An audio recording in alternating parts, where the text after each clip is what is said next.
एक तरफ नरेंद्र मोदी हमारे देश की सेना को कमजोर करने के लिए, देश की सुरक्षा को खतरे में डालने के लिए, देश की सेना को कमजोर करने के लिए अग्निवीर की ओर आगे बढ़ रहे हैं। और चीन निरंतर मोदी सरकार के आने के बाद जगह जगह घुसपैठ कर रहा है, बढ़ता जा रहा है। वाकई नरेंद्र मोदी चीन के आगे मौन क्यों है, डरा हुआ है, बिका हुआ है, देश से गद्दारी कर रहा है? क्या कारण है कि नरेंद्र मोदी मौन है? इसकी जांच पड़ताल होनी चाहिए। कर्ज लिया गया था 17 जून को चीनी बैंक से, क्या उस 75,000 करोड़ के लिए नरेंद्र मोदी चुप रहे?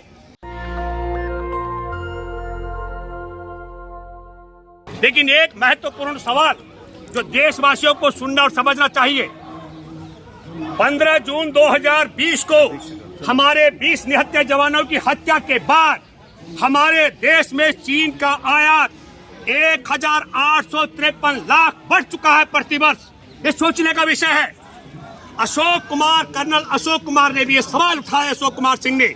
उन्होंने भी कहा, हम भी बार बार कहते रहे, दुश्मन देश को, इसको दूसरे शब्दों में अगर मैं कहूं तो एक तरफ नरेंद्र मोदी हमारे देश की सेना को कमजोर करने के लिए, देश की सुरक्षा को खतरे में डालने के लिए, देश की सेना को कमजोर करने के लिए अग्निवीर की ओर आगे बढ़ रहे हैं। और दूसरी तरफ दुश्मन देश चीन को आर्थिक रूप से मजबूत करने के लिए निरंतर वहां से बेजा आयात कर रहे हैं। 1,853 लाख करोड़ का प्रति वर्ष जो 1,853 लाख का जो आयात बढ़ रहा है, इस आयात के पीछे भी चीन को मजबूती देने का है। MM नरवणे, हमारे देश के पूर्व जनरल, उन्होंने भी कहा चीन की ये हरकत बहुत सरल नहीं है। चीन निरंतर मोदी सरकार के आने के बाद जगह जगह घुसपैठ कर रहा है, बढ़ता जा रहा है।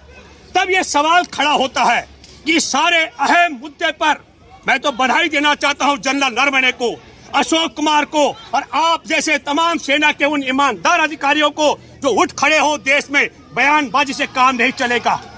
नरेंद्र मोदी की जांच होनी चाहिए कि वाकई नरेंद्र मोदी चीन के आगे मौन क्यों है, डरा हुआ है, बिका हुआ है, देश से गद्दारी कर रहा है? क्या कारण है कि नरेंद्र मोदी मौन है? इसकी जांच पड़ताल होनी चाहिए। ये देश हित के लिए मामला है। और मैं फिर कहना चाहता हूं, इन सारे मुद्दों से ध्यान भटकाने का जो षड्यंत्र है, ये अभी आपने देखा होगा पठान फिल्म में भगवा का विरोध करके नौटंकी की जा रही है। और ध्यान भटकाने का षड्यंत्र मैं बताता हूं। 15 अगस्त 2021 को सरकार बनती है अफगानिस्तान में तालिबान की, और 16 सितंबर 2021 को वहां से 24,000 करोड़ का स्मगलिंग होती है, ड्रग्स आता है वहां से भारत में। और कहां आता है? मुद्रा पोर्ट पे, अदानी के मुद्रा पोर्ट पे। और अदानी के मुद्रा पोर्ट पे 24,000 करोड़ का ड्रग्स आता है। उससे ध्यान भटकाने के लिए क्या क्या होता है? एक, नरेंद्र मोदी बिन बुलाए अमेरिका चला जाता है, कभी राष्ट्रपति और कभी उपराष्ट्रपति के चौखट पर शीश नवाता है। अमेरिकी अखबार है न्यूयॉर्क टाइम्स, उसमें फर्जी न्यूज छपाता है। रात को वापसी आकर के ईट रोडी बदरपुर जहां पड़ा हुआ है सेंट्रल विस्टा, वहां उतर जाता है। और फिर 2 अक्टूबर को शाहरुख खान के बेटे आर्यन खान को फर्जी मुकदमे में गिरफ्तार करवाता है। और फिर किसानों पर का नरसंहार कराया जाता है ताकि 24,000 करोड़ रुपए से ध्यान भटकाया जाए। जिस तरीके से 24,000 करोड़ से ध्यान भटकाने का, ड्रग्स का ध्यान भटकाने के लिए अमेरिका जाना, सेंट्रल विस्टा में उतर जाना, आर्यन खान को फंसाना और किसानों के ऊपर गाड़ी चढ़वा देना। और आपको पता है अखाड़ा परिषद का महंत नरेंद्र गिरी उसके बाद आत्महत्या करता है। 16 सितंबर को ड्रग्स आ गई थी, 19 सितंबर तक कहीं भी आवाज नहीं निकली, कहीं समाचार लीक नहीं होता है, उस समाचार को दबा के रखने का षड्यंत्र। ठीक उसी तरीके से आज की तारीख में है।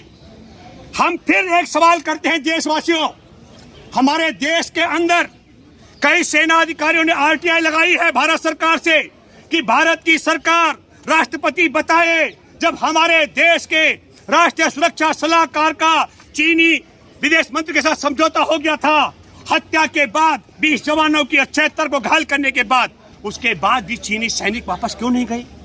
ये बड़ा सवाल है। हत्या से पहले 6 जून को 2020 का जिक्र कर रहा हूं, सेना के कर्नल कमांडर के साथ में क्या समझौता हुआ था, ये सार्वजनिक होना चाहिए। ऑल पार्टी मीटिंग के बाद मैं तो संसद में, इस समय संसद का सत्र चल रहा है, मैं विपक्ष से अपील करता हूं, विपक्ष को संसद के अंदर लाना चाहिए। क्या कारण है कि नरेंद्र मोदी ने 20 जवानों की हत्या की अनदेखी, 76 घायलों की अनदेखी की, शहीदों की चिता जल रही थी, और Narendra Modi all party meeting करने के बाद क्या कहते हैं, 75,000 करोड़ अमेरिकी डॉलर कर्ज लिया गया था 17 जून को चीनी बैंक से। क्या उस 75,000 करोड़ के लिए नरेंद्र मोदी चुप रहे, या पहले से ही नरेंद्र मोदी का चीन के साथ सौदा है आरएसएस का, ताकि देश को बर्बाद और कमजोर कराने का षड्यंत्र है? या अगर ये कम कायर है इन सब चीजों के लिए, मैं ये कहता हूं कि हम सड़क पर बोल सकते हैं, संसद के अंदर जो देशभक्त है उन्हें देश की हिफाजत के लिए, मैं ये बात इसलिए कह रहा हूं, जो कह रहे हैं भगवा से संस्कार और संस्कृति खत्म हो जाएगी, मैं कहता हूं हमारे देश की सेना को कमजोर करने से देश खत्म हो जाएगा।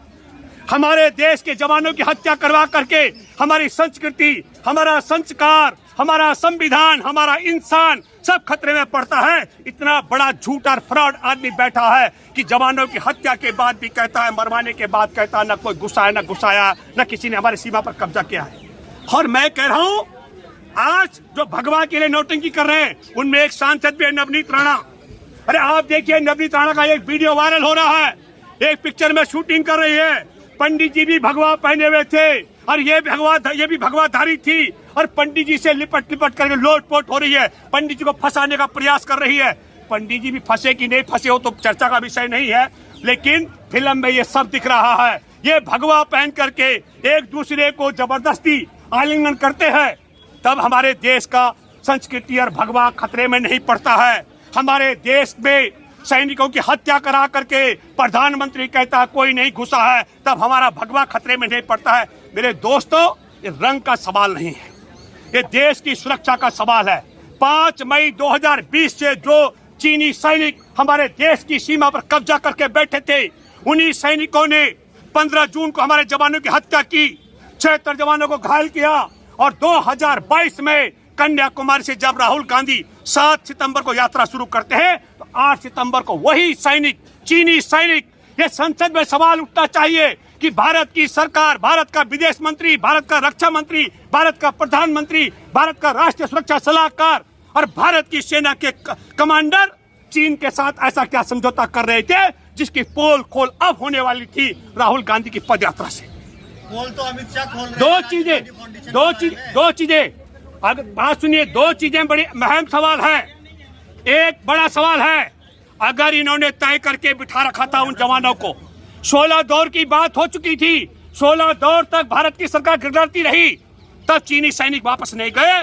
अब ये सवाल उठा रहे हैं कि भाई चीन ने कुछ पैसा दिया है, और चीन ने पैसा दिया उसके लिए सारी एजेंसियां तुम्हारे पास हैं। चीन ने पैसा दिया हमारे देश के अंदर, जब किसी गरीब गुरबा को कोई अपराध आरोपी बनता है उसके घर पर बुलडोजर चला जाता है, लेकिन आज तक मुद्रा पोर्ट, अदानी के मुद्रा पोर्ट पर बुलडोजर नहीं चला। आज तक हमारे देश के प्रधानमंत्री नरेंद्र मोदी के बलात्कारी बापू आसाराम के आश्रमों पर बुलडोजर नहीं चला।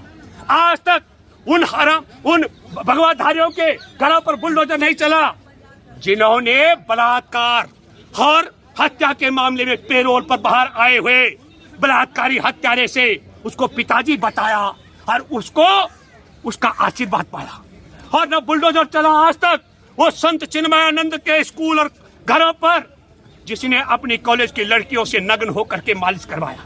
तो यह सवाल जो बार बार उठता है, मैं ये कहना चाहता हूं, ये रंग का मामला नहीं है, ये देश के साथ गद्दारी का। कुछ लोगों ने कहा कि भूपेंद्र रावत, हम तो, हमारे माता पिता, हमारे बाप दादा तो घोर भाजपा विरोधी थे और हम लोग मोदी के बहकाव में आकर इससे जुड़ गए, अब हमारी आंखें खुल गई। मैंने तपाक से जवाब दिया, तुम्हारे बाप दादाओं को देश के गद्दारों की अच्छी समझ और पहचान थी। आज के युवा पीढ़ी भ्रमित हो चुकी है, उन्हें देश के साथ गद्दारी करने वालों की पहचान कम है। मैं गद्दारी के 4-5 सबूत आपको बताता हूँ। लाहौर में कांग्रेस ने एक प्रस्ताव पास किया, 1900, मैं अब देश की आजादी की बात कर रहा हूँ, और जब प्रस्ताव पास होता है कि तिरंगा लेकर चलेंगे, तो भारत में एक तिरंगा का विरोधी केशव हेगड़ेवार कहता हम भगवा लेकर चलेंगे, ये तिरंगा का विरोधी आदमी था। इसके बाद आपको बताता हूं, गांधी जी की अपील पर तिरंगा की यात्रा निकल रही थी। मैसूर के राजा ने 40 कांग्रेसियों की तिरंगाधारियों की हत्या की। कायर सावरकर से माफी मांगी थी और माफी मांग करके जो माफी वीर बना और पेंशन पाता रहा, उस व्यक्ति ने प्रशंसा पत्र लिखा। किसको? उसने चिट्ठी लिखी मैसूर के राजा को। और तीसरी महत्वपूर्ण बात कहना चाहता हूं, गोलवलकर ने कहा हमारे देश में 95% की आबादी को कंगाल बना दिया जाना चाहिए, गरीब बनाया जाना चाहिए। तो हमारे देश में, और चौथा, गांधी का हत्यारा इनका आदर्श है। इनका हत्यारा, गांधी का हत्यारा इनका आदर्श, देश को कंगाल बनाने वाला गोलवलकर इनका आदेश, अंग्रेजों का मुखबिर, देश की जासूसी करने वाला कायर सावरकर इनका, तिरंगा का विरोध करने वाला हेगड़ेवार इनका जासूस, और देश में अंधभक्तों का, देश का गद्दार और चीन का वफादार नरेंद्र मोदी उनका आदर्श है। ये देश उस ओर। नेशनल दस्तक की आपसे गुजारिश है कि अगर इसको बचाना चाहते हैं तो नेशनल दस्तक को सब्सक्राइब करने के लिए रेड कलर के सब्सक्राइब बटन को दबाएं, फिर बेल आइकन की घंटी दबाएं। नेशनल दस्तक को बचाने के लिए बहुत जरूरी है कि हर खबर को शेयर करें, लाइक करें, कमेंट जरूर करें।